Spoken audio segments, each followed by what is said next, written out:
Hello brothers.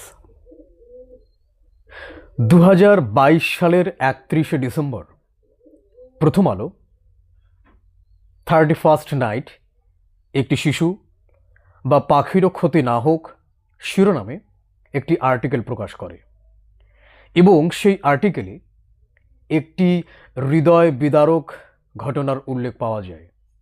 সেটি হলো 2021 সালের 31শে ডিসেম্বর ইউসুফ রায়হান বলে একজন পিতা তার ফেসবুক পোস্টে তিনি জানান যে চারদিকে যখন 31st নাইট উদযাপন উপলক্ষে আতশবাজির প্রচণ্ড শব্দে তার ঘরে যে একটি ছোট শিশু ছিল সে শিশুটি বারবার আঁতকে উঠছে এবং সে ভীষণ ভয় পাচ্ছে এই শব্দে এবং এক পর্যায়ে এই শিশুর শারীরিক অবস্থা অবনতি হলে তাকে ঢাকার হার্ট ফাউন্ডেশনে ভর্তি করা হয় এবং সেই শিশুটি নতুন বছরের প্রথম দিনেই মৃত্যুবরণ করে। শুধু তাই নয়, 31st নাইট উদযাপন করতে ফানুস ওড়াতে গিয়ে মোমের আগুনে মুখ চোখ পুড়িয়ে ফেলা এবং ফানুসের আগুনে ঘরবাড়ি থেকে দোকানপাট পুড়ে যাওয়ার ঘটনাও নতুন কোনো কিছু নয়। পুরনো বছরের হতাশা এবং অপ্রাপ্তিকে ভুলে গিয়ে নতুন বছরকে নতুন উদ্যম এবং নতুন উৎসাহে শুরু করবার জন্যে 31 ডিসেম্বরের গুরুত্ব আমাদের কাছে অপরিসীম এবং আমরা পুরনো বছরের শেষ দিন এবং নতুন বছরের শুরুর দিন হিসেবে এই 31 ডিসেম্বরকে এটি আনন্দঘন পরিবেশে আমরা পালন করি এবং ওই সময় আলফ্রেড লর্ড টেনিসনের রিং আউট ওয়াইল্ড বেলস কবিতার সেকেন্ড স্ট্যাঞ্জাটি আমার ভীষণ মনে পড়ছে। সেখানে তিনি বলছেন, ring out the old, ring in the new, ring happy bells across the snow. The year is going, let him go. Ring out the false, ring in the true. গোটা বাংলাদেশে স্কুল কলেজের বনভোজনগুলোকে বাদ দিয়ে সারা বছরে যে পরিমাণ বনভোজন বা পিকনিকের আয়োজন করা হয় এই 31 ডিসেম্বর একদিনেই তার থেকে বেশি বনভোজন বা খাওয়া দাওয়ার আয়োজন করা হয় এবং আমরা এগুলো উদযাপন করতে করতে আসলে অনেক সময় মানুষের সহনশীলতার মাত্রাকে ছাড়িয়ে যাই, যেটি আসলে খারাপ একটি দিক। আমরা জানি বাংলাদেশ একটি দূষিত বায়ুর দেশ। আইকিউ এয়ার বাংলাদেশ 2024-এর একটি পরিসংখ্যান মতে সবচেয়ে দূষিত বায়ুর তালিকায় বাংলাদেশের অবস্থান ছিল দ্বিতীয় এবং এবছর বাংলাদেশের গড় দূষণের মাত্রা AQI স্কোর হচ্ছে 167। AQI হলো এয়ার কোয়ালিটি ইন্ডেক্স, যারা আসলে স্কোরের মাধ্যমে একটি এলাকা এবং এটি সামগ্রিক দেশের বায়ুর মানটিকে বোঝায়, যেমনটি আমরা দেখতে পাচ্ছি। এবং আমরা যদি রাজধানী ঢাকার দিকে তাকাই,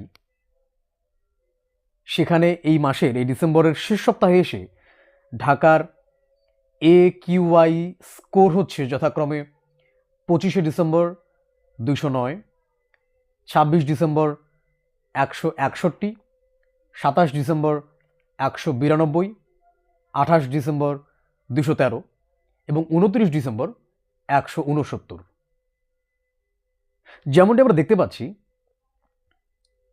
AQI স্ট্যান্ডার্ডে যে একটি দেশের বা একটি এলাকার AQI স্কোর যখন 151 থেকে 200 ঘরের মধ্যে থাকে এটিকে তখন বলা হয় অস্বাস্থ্যকর পরিবেশ। এবং আমরা দেখতে পাচ্ছি যে রাজধানী ঢাকা এবং গোটা দেশেরই বায়ুর যে একিউআই স্কোর সেটি আসলে 150-এর উপরেই থাকছে। উৎসবের অনুষঙ্গ হিসেবে যে আতশবাজি বা ফায়ার ক্র্যাকার্স আমরা ব্যবহার করি, এগুলো আসলে ভীষণ ক্ষতিকর। যেমন উদাহরণস্বরূপ একটি চীনা আতশবাজিতে শতকরা 46.88% পটাশিয়াম নাইট্রেট, 23.44% সালফার, 23.43% অ্যালুমিনিয়াম এবং 6.25% বেরিয়াম নাইট্রেট থাকে। এবং স্থানীয়ভাবে যে আতশবাজিগুলো তৈরি করা হয় সেগুলোতে এই ক্ষতিকর উপাদানগুলো আরও বেশি অনুপাতে ব্যবহার করা হয় এবং এগুলি সরাসরি আমাদের বায়ুমণ্ডলকে দূষিত করছে। Centre for research on energy and clean এয়ারের একটি গবেষণায় উঠে এসেছে বাংলাদেশে প্রতি বছর বায়ুজনিত রোগে 1,02,456 জন মানুষ মৃত্যুবরণ করছেন, যার মধ্যে প্রায় 5,258 জন শিশু রয়েছে। এবং এই একই কারণে 7 লক্ষেরও বেশি কম ওজনের শিশু জন্মগ্রহণ করছে এবং প্রায় 6,70,000-এর বেশি রোগী বায়ুজনিত রোগে আক্রান্ত হয়ে হাসপাতালের জরুরি বিভাগে ভর্তি হচ্ছেন। তাই যখন আমরা ফায়ার ক্র্যাকার্স বা আতশবাজি যখন আমরা ফাটাচ্ছি এবং উচ্চ শব্দে গান বাজনা বাজাচ্ছি, তখন বুঝতে হবে যে আমরা দেশকে এবং দেশের মানুষজনকে সরাসরি একটি বিপদের মধ্যে ঠেলে দিচ্ছি। এই আতশবাজি যে শুধুমাত্র মানুষের ক্ষতি করছে তাই নয়, বরং এটি প্রাকৃতিক পরিবেশের ভারসাম্য নষ্ট করছে। আমরা পাবনার ঈশ্বরদীতে 8টি কুকুরের ছানাকে বস্তাবন্দি করে পানিতে মেরে ফেলার এই খবরটি যখন আমরা শুনেছি, আমরা সকলে মর্মাহত হয়েছি এবং আমরা সকলেই নিজ নিজ জায়গা থেকে এই ঘটনার আমরা প্রতিবাদ জানিয়েছি এবং এক পর্যায়ে পুলিশ অভিযুক্ত নিশির রহমানকে গ্রেপ্তার পর্যন্ত করেছে। কিন্তু আমরা 31 ডিসেম্বর উদযাপন করতে গিয়ে এমন সব কাজকর্ম করছি যেখানে আসলে অনেক অনেক পাখি, অনেক অনেক পশু এরা আসলে বাস্তুচ্যুত হবে এবং 31 ডিসেম্বর পরবর্তী সময়ে আমরা রাস্তাঘাটে অনেক অনেক মৃত পাখি আমরা আবিষ্কার করব। সুতরাং এই বিষয়ে আমাদেরকে সতর্ক থাকতে হবে এবং দায়িত্বশীল আচরণ আমাদেরকে পালন করতে হবে। ফানুসের আগুন থেকে অনাকাঙ্ক্ষিত অগ্নিকাণ্ডের ঘটনা আমরা প্রতি বছরই শুনে থাকি। গত 25শে নভেম্বর, প্রায় মাসখানেক আগে, ঢাকার করাইল বস্তির আগুনের দুর্বিনীত সর্বগ্রাসী লেলিহান শিখা আমরা সকলে দেখে থাকব, যে আগুনকে নিয়ন্ত্রণে আনতে ফায়ার সার্ভিসের 16 ঘন্টারও বেশি সময় লেগেছে। এবং রাজধানী ঢাকার যদি আমি কথা বলি, জাতিসংঘের একটি প্রতিবেদন অনুযায়ী ঢাকায় এখন বসবাসরত মানুষের সংখ্যা 3,66,00,000, যেখানে প্রতি বর্গ কিলোমিটারে প্রায় 30,000-এর বেশি মানুষ বসবাস করছেন। তাই এমন একটি মেগাসিটিতে ফানুসের আগুন থেকে অনাকাঙ্ক্ষিত কোনো অগ্নিকাণ্ডের ঘটনা ঘটুক, আমরা সেটি চাই না। 31 ডিসেম্বর উদযাপনের আমি বিরোধিতা করছি না। একটি স্বাধীন সার্বভৌম রাষ্ট্রে আপনি কি পালন করবেন বা কি উদযাপন করবেন সেটি একান্ত আপনার ব্যক্তিগত ব্যাপার। তবে এই বিষয়গুলোতে আমাদেরকে একটু সচেতন এবং দায়িত্বশীল হতে হবে। ঈশপের একটি গল্প আমরা সকলে পড়ে থাকব, the boys and the frogs. সেখানে তিনি বলছেন যে what is fun for one person can be a deadly serious matter for another. তাই লোকজনের ক্ষতি হয়, পশু পাখি এবং আমাদের প্রাকৃতিক পরিবেশের স্বাভাবিক ভারসাম্য নষ্ট হয়, এমন কাজ করা থেকে আমরা যেন বিরত থাকি। এই 31 ডিসেম্বর উপলক্ষে আমাদের গ্রামের ছেলেরা মিলে আমরা আসলে খাওয়া দাওয়ার আয়োজন করেছি।